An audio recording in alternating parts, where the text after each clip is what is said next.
ancestral to us. So we start off here, we got Egyptopithecus, an anthropoid because oh, well, there's a reason why. And a catarrhine because okay. Might want to think about those things. You can just even check your lab assignments. I talked about those. Proconsul.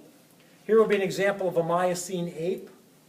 Probably this specific wasn't something ancestral to us, so he's off to the side. Little smush face there. You got some distortion in the process. But he's got, he would have had a parabolic dental arcade and big canines, canine diastemas and all. Or, excuse me, a parallel dental arcade, not parabolic. A parallel dental arcade. Now we come up over here. And now we got potentially hominids, or hominids, post the split with chimpanzees from this point on. First we've got Sahelanthropus chadensis. So this early one that some people think might be the earliest hominid, the foramen magnum underneath. Yeah, we'll see. That's the only thing we got, but that is a candidate for that. Then we move on to Australopithecus afarensis here. There's Lucy and her kind. Now this one would be a male. So let's call him Luke. Luke, yes. All these things. So here he goes. Of course, as a male, he's got still fairly good-sized canines. Oops, my sword. But still very prognathic. A lot of prognathism there. The zygomatic arch really swings that far, doesn't it? Not hard to imagine this thing would be ancestral to the robust grade, is it? Look at even all that spacing over here. It doesn't have the sagittal crest and stuff like that, though. But that would be Australopithecus afarensis, Lucy's kind.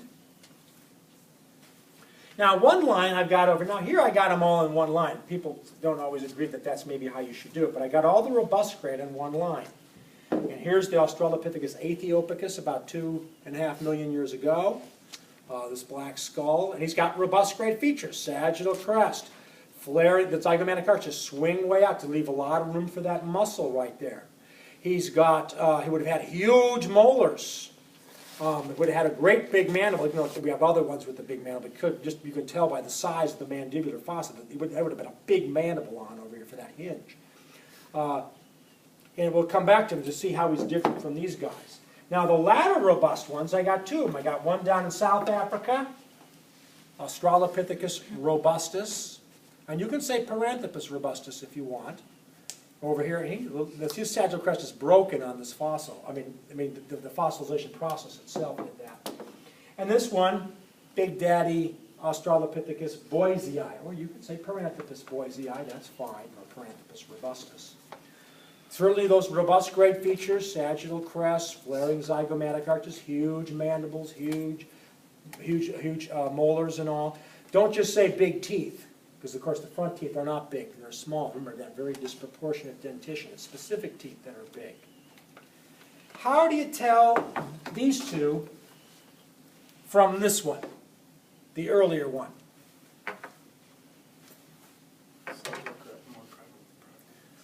There's a lot more prognathism. See how this guy, look at his face, goes way the heck out. Way more than this guy, huh? Tons more than this guy, and tons more than this guy. In fact, virtually everything, all these hominid ones from here back, have a lot of prognathism. Prognathism starts to get decidedly less as you go on over here. So, but he has a lot of prognathism. And with that prognathism, where's the sagittal crest? It's located in the back. Remember, the line of leverage here is this way to give some power to the front teeth. He's very prognathic. Whereas on these guys, that line of leverage is not way like this, it's more like this, because he's less prognathic, and hence the sagittal crest is up top. It doesn't go to the back where with here, but it's actually compound with the knuckle crest. Here, not at all. So located in a different place. And of course, Australopithecus robustus is much the same way. Less prognathism, the line of force not like this, but more like this, giving better leverage to the molars. And his sagittal crest is up top, not in the back.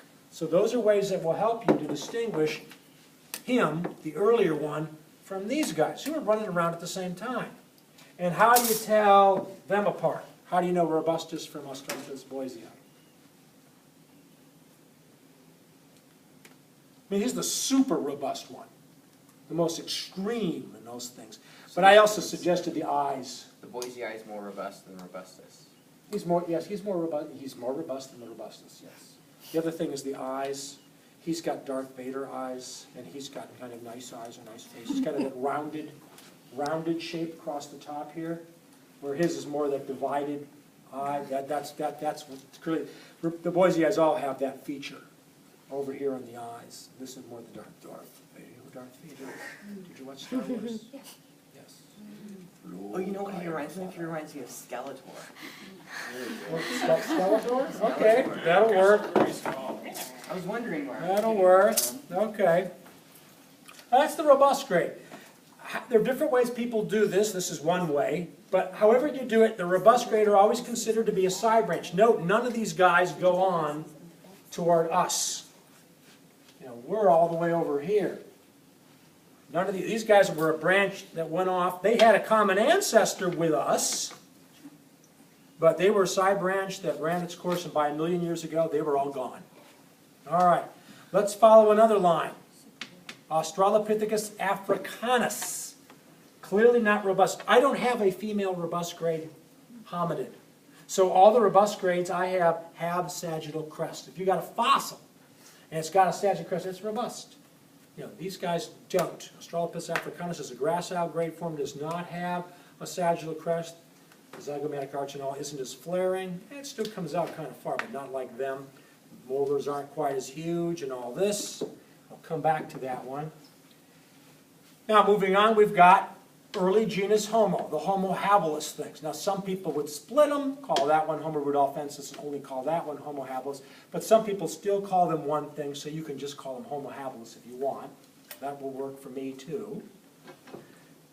And, of course, they got bigger brains. They're gracile. And, of course, they're running around the same time these things are. How are you going to tell this from this?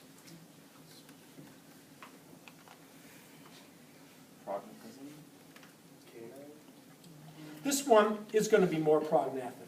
He has less prognathism than this. Just a little bit of that. The canines, they're already both small. They're not really both bigger. There are little differences. You know the big difference is, there is some difference in this one being a little bit more prognathic than this one. What about the brains? This guy's got a bigger brain. That might be kind of hard to see, but see how it really pinches in over here? Really pinches in. That's post-orbital constriction.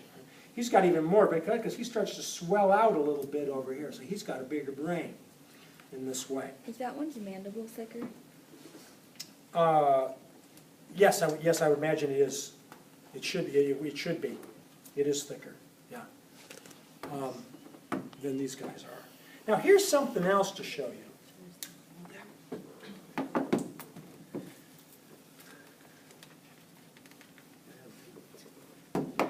If you look at the bottom of the cranium, here's the foramen magnum right over here. Now you look at the bottom here. Now, of course, this is a flatter cranium than this one. Not by very much, kind of hard to tell. But this part, let's say evil Dr. Science shrunk you down this big, put you on a skateboard, and here you are. Okay, you're going to get a little ride down there. But this is not so scooped out. It's not flat. It's still kind of like this, but it's flatter. You look at Homo, and what happens? You got you got a much steeper drop over here when you're on your little skateboard going down. And look at how it does this. Whoop, whoop, like this over here. Quite a gulf in here.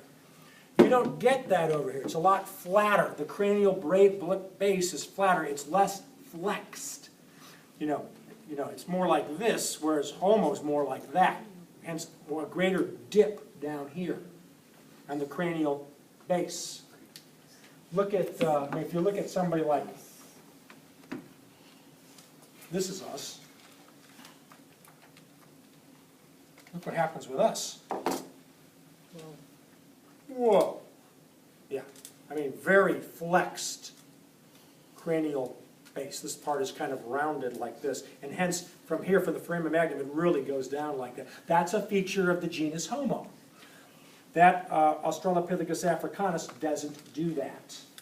He's got a flatter cranial base. So you tip him over, and this looks a little more, it's not flat, but it's not as, drop down and come up so abruptly that way. That's something that might help you. Might help you with some of these other guys.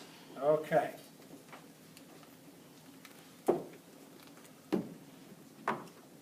Yeah. Yeah, so he'd be flatter too. That's an Australopithecus thing. Genus Homo does this. Okay, now, Homo erectus. And some would call them both Homo erectus. Some people would call this one Homo ergasterly, that one Homo erectus. How do you tell this from this?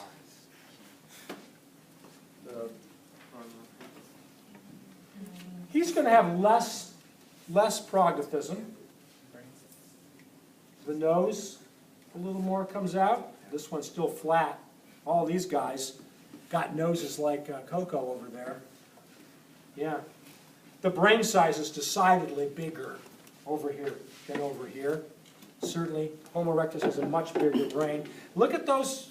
Look at that supraorbital torus. The eyebrows. Yeah. So big it passes the pen test. You can rest them up there. All right? I don't know, get your beer, put the beer on there. There's a beer stand. So he's got, great big eyebrows like this. He would have a little knuckle torus back here. That area like this. Okay. Some of them will show good sagittal keeling, particularly the Asian forms will do that with the flat parietal bones like that. Now we go on. Here we've got, here we're into now the archaic human phase over here. Now we're definitely inside like 800,000 years ago and stuff like this. And here's the cobway fossil, an example of what some people would call an archaic Homo sapien, like a Homo sapien heidelbergensis or a Homo sapien pre-sapien. Or some will say, oh, it's a transitional species, Homo heidelbergensis. Well, here's that guy right here. And he's got a lot of things like Homo erectus. He's still got some prognathism, though. He's still got great big eyebrows, the widest part of the cranium stack. But you see how it is bulging more up here. In fact, bulging enough up here that he doesn't pass the eyebrow test anymore, does he? You see, even though he's got, I got to put him, if you tip him like this, well, okay. I mean, that doesn't help. You can't, look, I can take us, all right? If I tip him like that, you can't, you have to put him up. Sorry, thank you. You got to orient him the way he would be standing up with his head. And then, this just rolls off because he's still not quite as big and developed enough over there like that. All right, there's a Homo heidelbergensis. Now we come up, we got Neanderthal.